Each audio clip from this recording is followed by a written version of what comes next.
Hi, in this video we'll be taking a look at serial and lot tracing within Business Central.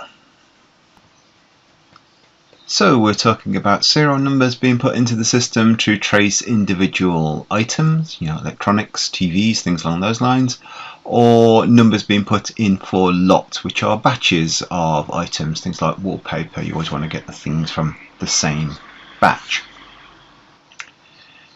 You can also record expiry dates and warranty dates against these items, and you can record additional information as well. And we'll see as we go through, as we buy things, we need to apply serial and lot numbers. As we sell them, we need to apply serial and lot numbers as well. So we'll go through the whole process and then see how we can track back through the whole system the life cycle of an item. So here we are in Business Central. If we go and take a look at item cards, and we're just in a list view here at the moment, and come into this item here, we can see down the bottom here we have our item tracking code. So we have multiple types of tracking codes, and if we drill into there, we can see what's going on with there. We can see expiration calculation dates as well. Applications of sequential serial numbers or lot numbers if you want to do that, or maybe we want to type our own in. But if we select from all the different types of item tracking codes we can create here, you can create as many as you want, you can call them what you want, and you can have them operate slightly differently as well. So we can see here that we can, this is a lot tracked item, that we can say when we want to track this item. So it could just be on a sale rather than a purchase, or it could just be on a purchase rather than a sale. It doesn't have to be through the entire system, so you can determine when these items require the number to be picked, and also sort of what warranty dates and whether we need a warranty date and expiration dates and things along those lines down here. So that's all part of your setup. Coming into a purchase order here, I've got a quantity of 10 on that item, and I'm about to receive it in. Now it might be that you're receiving in through the purchase order itself, or you've got warehouse receiving, or all sorts of different types of receiving can be set up within Business Central, but the options are essentially the same.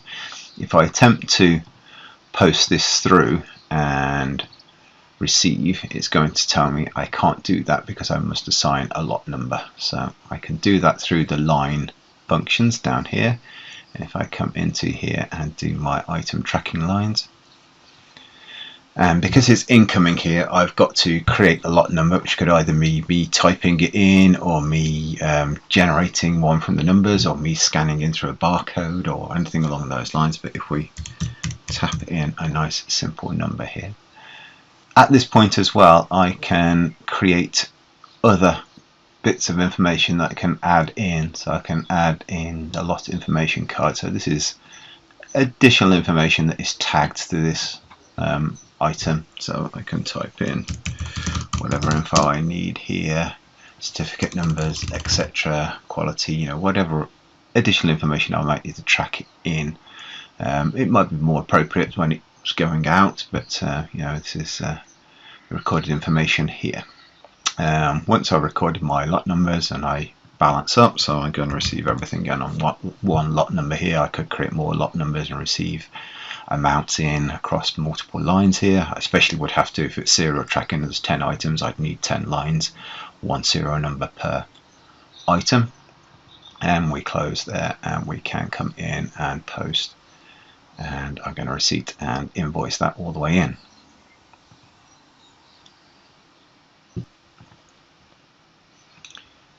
Okay, now we're in a sales order, and I've got my sales order going, and I've got a quantity of 5 against these, and if I come in and attempt to ship, I'll get the same error message that I need to have assigned my lot numbers.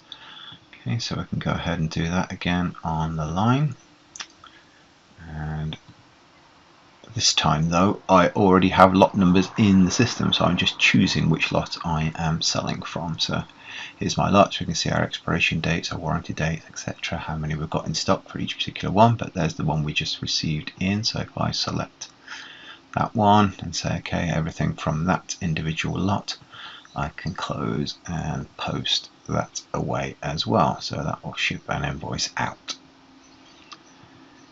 Okay, so all of that's happened now. So if there's any sort of particular problems with that, I might need to track back and see where the item was purchased from. So, you know, if a return comes in or anything along those lines, I can do all of this through item tracing. So if I come into item tracing, so I'm first going to sort of filter down by just the item itself, so you can see everything going on. Ordinarily you'll probably just come straight in because you're looking for a particular lot and filter on the lot, but let's see what's going on here. And we come into actions and trace, and then we see all of the ins and outs and all the various lots on that particular item. But there's the one we were just looking at. So again, ordinarily I would just come in and filter down on the lot itself, and there we get the lot reference, the header show shipment there, and I purchase receipt header there, and then I can come into actions and navigate and see everything that's going on with that record, the stock history there, sales invoice header, purchase invoice header there, and the lot information. So I can come back and pick up that lot information that we typed in earlier, and I can come back and pick up the purchase invoice as well and see who I got that item from, and then get in touch with that supplier and say, you know, we had a particular problem with this lot, etc. So that is sort of a brief introduction into serial and lot tracking, but you can see just by recording the numbers on your transactions in and out, then we have all the entire traceability of that item throughout the system. Thank you.